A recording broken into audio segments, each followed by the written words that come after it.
Pessoal, vou passar uma dica que vai ajudar vocês a fazer a análise e o reparo de qualquer placa-mãe, tá? Seja de iMac, MacBook, Notebook. E na verdade essa dica é uma regra básica que existe na eletrônica, que é o seguinte: primeiro você vai medir para depois você reparar, tá? Não adianta ir substituindo os componentes da placa, né, sem antes fazer uma análise e ter certeza de que aquela área ou aquele circuito está com defeito.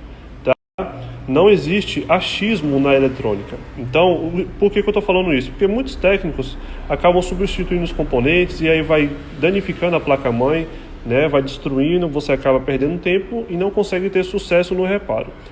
Então, essa aqui é a placa-mãe desse iMac que eu acabei de mostrar para vocês.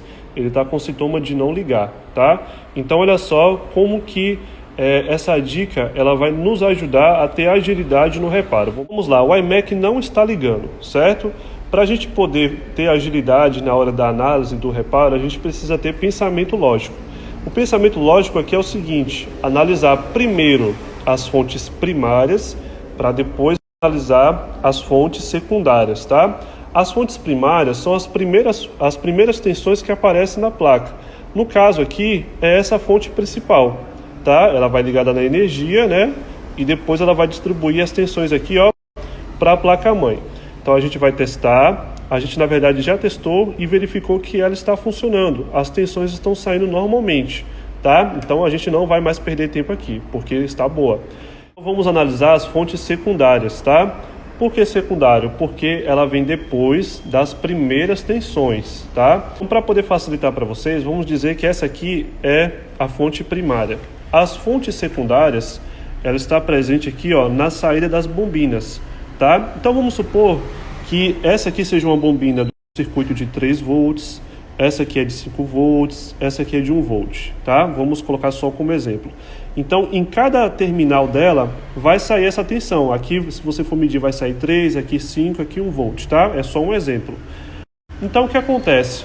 Se aqui sai uma tensão positiva de 3, 5 volts, não pode ter curto-circuito, ok? Porque se tiver curto-circuito, obviamente não vai ligar. Então, na escala aqui, ó, de diodo ou de continuidade, a gente vai testar a resistência das bobinas, tá? Dos nossos circuitos. Como ele sai uma tensão positiva, né? Por exemplo, de 5, 3 volts, obviamente não pode ter uma resistência baixa, porque uma resistência baixa aqui, nesse caso, quer dizer que há um curto-circuito, tá? E não pode haver curto-circuito. Então vamos colocar aqui, ó, na escala de diodo ou de continuidade. A escala de diodo ela é mais preciso, tá? E nós vamos testar cada bobina. Então essa aqui, ó, tem uma resistência alta. Essa aqui também tem uma resistência alta. Mas essa aqui, ó, tem uma resistência baixa. É a mesma coisa de que eu pegar a ponta vermelha e colocar em um terminal negativo. Vai dar o mesmo valor. Ou seja, esse circuito aqui, ó, está com curto-circuito, tá? E aí eu coloquei aqui, ó, na escala de continuidade para vocês verem, ó.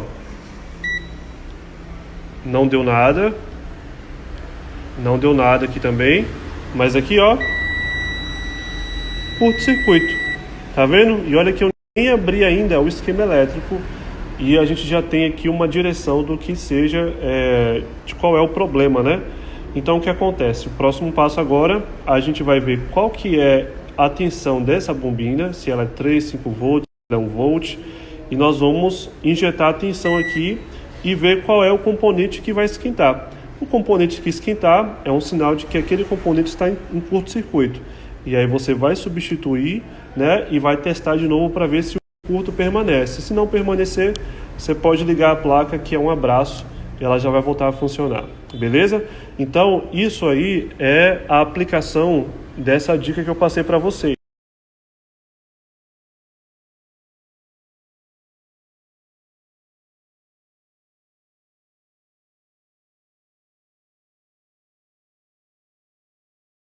Vamos fazer um teste aqui agora, pessoal. Já está conectado aqui, tá vendo? No conector de energia que fica aqui interno. Eu vou ligar na tomada e tem os LEDs aqui, ó, de indicação, certo? Vou ligar na tomada. Os dois LEDs ali já acendeu, certo? Não acendeu os demais porque tem algumas coisas que estão desconectadas, mas ali já é sinal de que a placa-mãe já voltou a funcionar. Beleza? Então, iMac reparado com sucesso.